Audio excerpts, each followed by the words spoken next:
What's up, guys? Tmoney here, Travis, aka Tmoney Trav.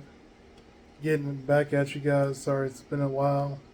Got a lot going on with the family and with the house remodel. It's been a little crazy, but anyway, guys, I finally got a chance to go and see Dune Part 2. And let me just say, it's epic. It's beautiful. It's worth seeing in IMAX. Now, I didn't get to see it in IMAX. I saw it in RPX, which is the Regal Premium Experience. It's supposed to be their comparison to IMAX, but it was great there, so I know it's going to be even better in IMAX, and I plan to go back and see it. But the movie just is so epic. Basically, it starts pretty much where the first one ends, just out in the desert, and Paul and his mom are trying to survive with the Fremen, and a lot of them view him as outsiders, and others think they are the Messiah, and I guess his mom. And it just makes a really intriguing story. There's really like three threads to the story, so I understand why it was so hard to do a movie like this where the book has so much lore, and it's great lore, but it's a lot to put into a movie instead of like a series.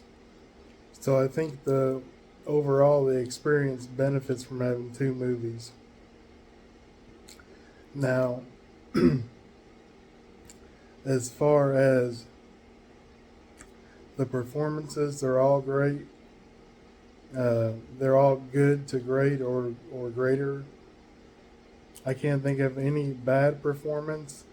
I do feel like the movie left some on the cutting room floor. Like, I feel like the first movie actually was a little more fleshed out. This movie's more fast paced in action. I actually think 15 to 30 more minutes would have been actually great.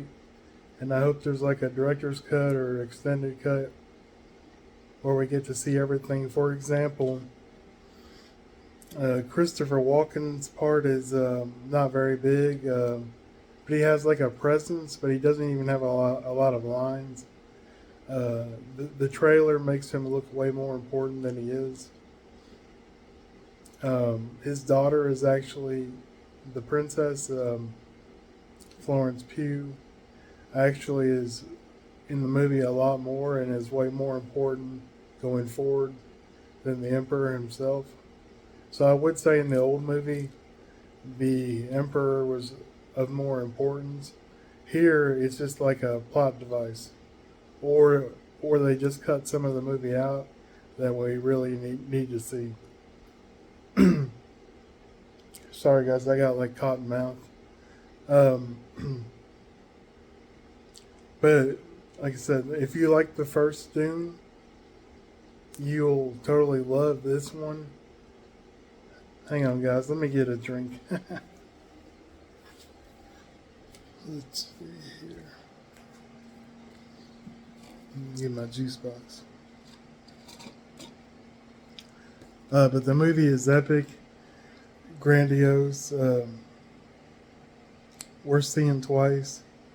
I had to use the bathroom a couple of times, so I really want to see those little moments that I missed. And it's weird because I could have held it a little bit longer, but then I ended up just making myself go more.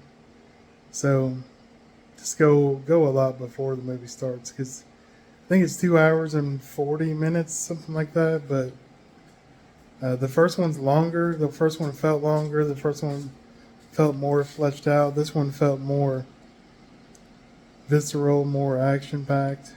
Had a great score. All the special effects are top-notch. The way they handle some things is different than the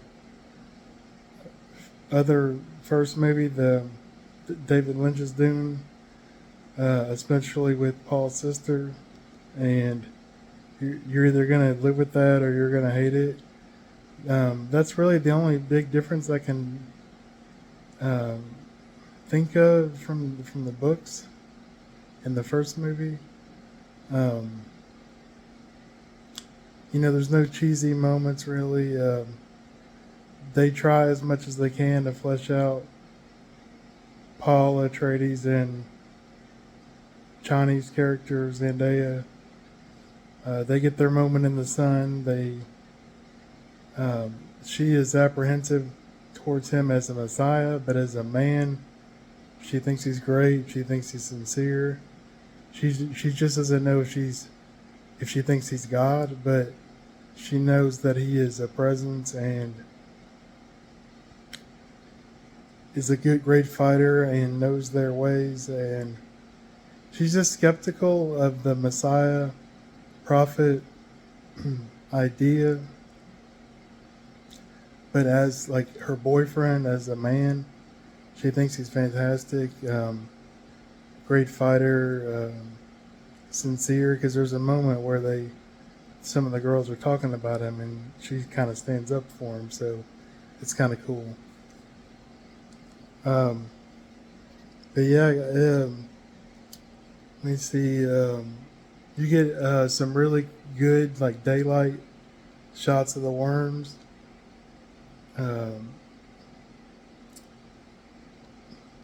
There is nuclear devices set off, or so they say they're nuclear, but now that I think of it, wouldn't the radiation have killed them?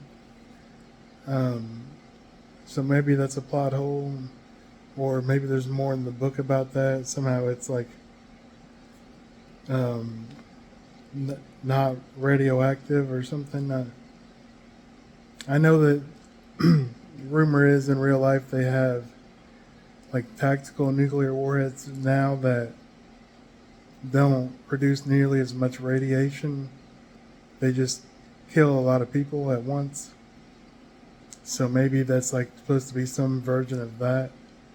But who knows? But I think the actor that plays Paul Atreides, I think he does a pretty good job. Was always skeptical of him, turning into a leader and the Messiah, but he does it pretty convincingly. He's just so skinny, so it's just hard to think of him as this great fighter, but you could see him as being like this quick cat-like fighter that can hide everywhere because he's so small.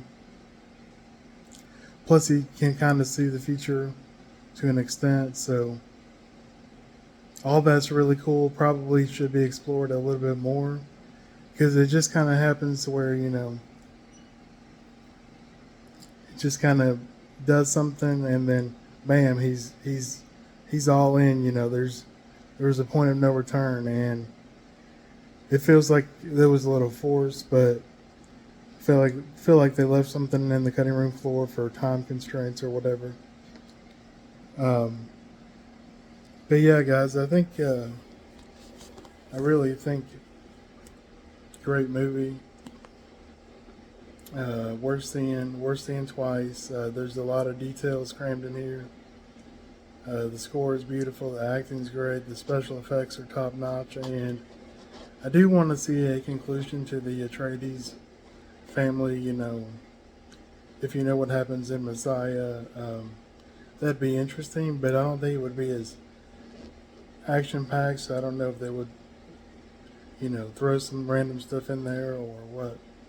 But, Paul did kind of become a ruler of really the emperor. I mean, he was dominant and feared. But somehow with his visions, he was convinced that the people that did die were for the greater good, and it's far less than any of the alternatives. I think it was like 61 billion in the books. So it'll be interesting to see, if they kind of showed him as a hero in the third one or an anti-hero or kind of a mixed bag, which is kind of the truth. So I'd love to see the Dune Messiah played out, and then maybe somebody else can pick up and go from there. But yeah, guys, definitely check this movie out. If you like the first one, you'll like this one. And I highly recommend it. I'd say it's a 9 or a 10. It's probably just at least a technical 9. Some of the plot is rushed, but it's good. It should have been fleshed out a little bit more. But other than that, I loved all of it. So check this movie out, Dune Part 2, in theaters now. Thanks, guys. Have a good one. Bye.